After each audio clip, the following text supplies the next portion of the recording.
Welcome to my YouTube channel. Kung bago ka lang sa channel na to at true-blooded Aldab Nation ka, tama po ang channel na pinuntahan mo. Kaya considering na po kitang bagong subscriber. At huwag mong kalimutan pindutin yung bell para lagi po kang updated sa bagong video na ilalabas ko. Salamat po sa iyong pag-click sa channel na to. Welcome back mga kaldab. Ito na naman po ang inyong lingkod, si Mr. Destiny, at binabaha na naman po tayo ng mga katanungan. Bakit nga po ba ang daming alam ni Mr. Destiny? Bakit nga po raw kay Mr. Destiny nanggagaling yung mga update na kung saan bibihira lang po nila makita? Ito yung kasagutan sa mga tanong po nila. Sabi ko nga po sa inyo, kung dito lang naman po kayo sa channel ni Mr. Destiny, abay, dali lang yung maintindihan, mauunawaan yung mga bagay-bagay na sinasabi ko. Una sa lahat po, mga kaaldab, ako po yung tipo na nakakakuha agad-agad ng mga impormasyon dahil aldab po ako.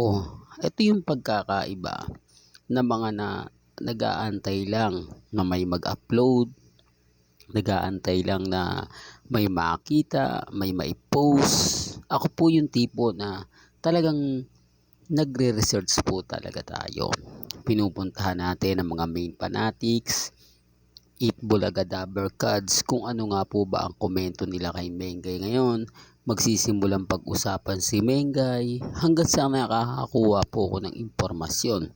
May mga tao po kasi masasabi natin na mayayabang na kapag may alam, abay talaga nagre-react yan.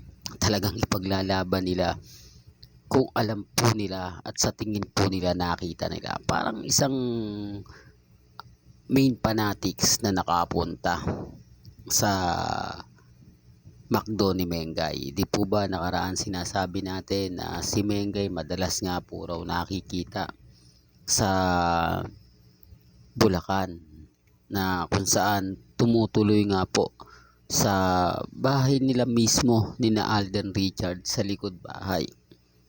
Pero marami nagsabi na wala naman daw bahay sa likod. Hindi ko pinapatulan yon. May isang main fanatics na nagpunta. Tamang-tama nga po raw na naispatan niya si Mrs. Paul Carson sa McDo daw po ni Mengay. Ito sa Pulong Buhangin po ata. Yung pinakabago po, mga kaaldab. Naispatan niya dun si Mengay at napatunayan nga po na madalas nga po raw dun si Main. At yung staff po mismo ang nakausap niya at sinasabi niyang totoo at pinagmamalaki niya na nakita niya si Mengay. Pero hindi naman po salungat sa sinasabi ko o kumakampi siya. Ang ibig kong sabihin, ang point natin dito mga kaaldab, totoo yung sinasabi natin. May nakakita, may nagpunta, at kumalat na nga po. Yun nga po, madalas nga po raw pumupunta si Mengay sa Bulacan. At yung Armin po mismo ang nagpakalat nun. Kaya nakita nyo, dahil sa pinakalat nga po niya, wala na. Nagmistulang nagtatago na po si Mengay. At yung araw po na bumibisita sila, inalternate na. Halimbawa, kapag linggo, pumupunta rin si Mengay. Pero hindi na po yung time na pumupunta sila. Alam na kasi ni Mengay Hindi po ba nabalitaan na yun ang pinupunto natin. Na mas madali tayo makakuha ng mga impormasyon. Pabor na pabor nga po. Para po sa atin. Ako simple lang naman po yung lagi kong ina-update. Simple lang naman po yung mga pinapost natin. At kumukuha rin tayo ng info. Galing din naman po sa social media. Kung ano po yung mga reaksyon. Gaya nga ng sinabi natin, legit dabber cards na po ang nagsasabi. Ibig sabihin ng legit dabber cards, madalas talaga sila nakatutok po sa Eat Bulaga. Yung iba po kasi hindi nakakapanood.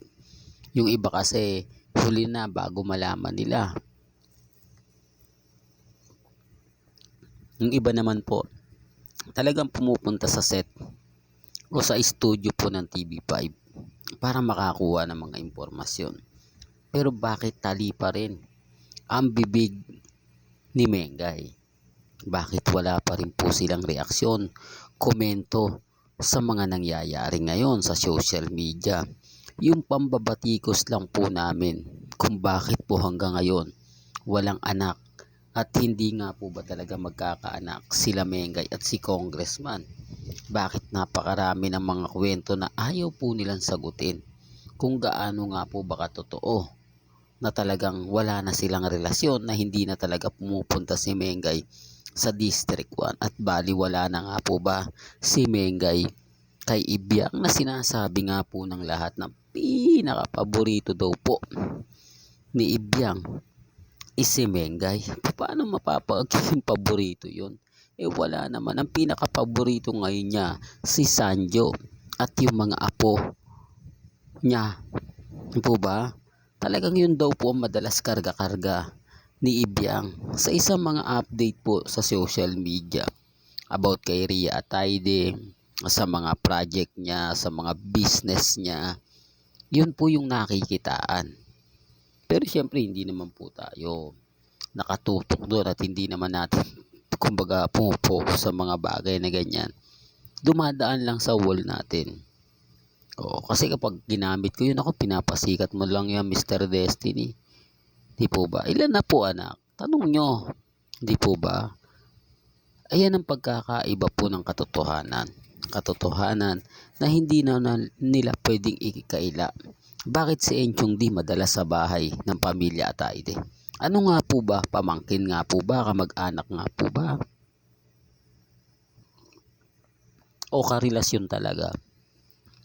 Sinasabi ko lang to mga kaldab para magising sila sa katotohanan. Hindi nila pwedeng sabihin si Mengay kasi buntis. Si Mengay kasi naglilihi. Pinaparamdam ni Mengay kung gaano siya kaliksi. Kung gaano siya ka-effort. Uulitin ko, paulit-ulit po ito mga kaaldab. Once na magbuntis si Mengay, kuno, hindi na papasok yan. Sa edad niyang ganyan, masela na yan. Pero kita nyo naman yumuyugyug. Common sense na lang po sa mga nagsasalita. Alam nyo, sa totoo lang po, ang mga legit dabbercads na ang magpapatotoo at magpapatunay. Kung bakit ko sinasabing legit dabbercads? Kasi kung kami-kami lang pong Aldab Nation, hindi na naman kami pinaniniwalaan Lahat ng sabihin ko rito, ipaliwanag ko. Sasabihin nila hindi totoo. Sasabihin nila gawa-gawa lang. Pero yung katotohanan po na hindi nila matanggap, katotohanan na sila Mengay at si Alden Richards lang po talaga yung totoo. Ang problema mga kaaldab, maraming bitter, maraming inis, maraming apektado. Baka sabihin nyo, bakit nakapokus ka lang ngayon kay Mengay? Si Alden kasi mga kaaldab, sobrang dami na nag-update. Si Mengay, wala. Ito yung nabasa ko sa komento po sa Itbulaga. Kaya nga po, eto na po tayo. Pumupokus po ako kay Mengay ngayon. Kaya lang hindi ko alam kung ano yung magiging reaksyon at komento nila. Dahil nakapokus nga po ngayon ako kay Mrs. Polkerson. Alam nyo naman po na yung mga ilang kritiko po ni Mr. Destiny na kapag ako nagbibigay ng update, abay ang daming guilty, ang daming inis, hindi po ba? Hanggang dito na lang po ang ating latest updates. Kaya kung gusto niyo pa po ng pinaka-latest at sariwang update, abay tumutok lang po kayo dito po sa channel ni Mr. Destiny para updated kayo sa mga bago at sa mga latest na i-upload po natin maya-maya lang. Kaya kung bago ka lang sa channel na to, at isa kang true-blooded Aldab Nation na nagmamahal kina Mengay at Tisoy, tama po ang channel na pinuntahan mo. Kaya consider na po kitang bagong subscriber. At huwag mong kalimutang i-share ang mga video po natin sa mga mamis, sa mga titas, at sa mga senyor. Ulitin ko lang po, for the record lang po, lahat po ng komento po ninyo, pabor man o hindi, nire-respeto ko po yan at ginagalang. Kaya ako po hindi dinidelete yung mga update o mga comment po nila. Magagamit ko po yan sa tamang panahon. pag dumating na po yung pinakahihintay po natin. Salamat po sa pakikinig at panonood.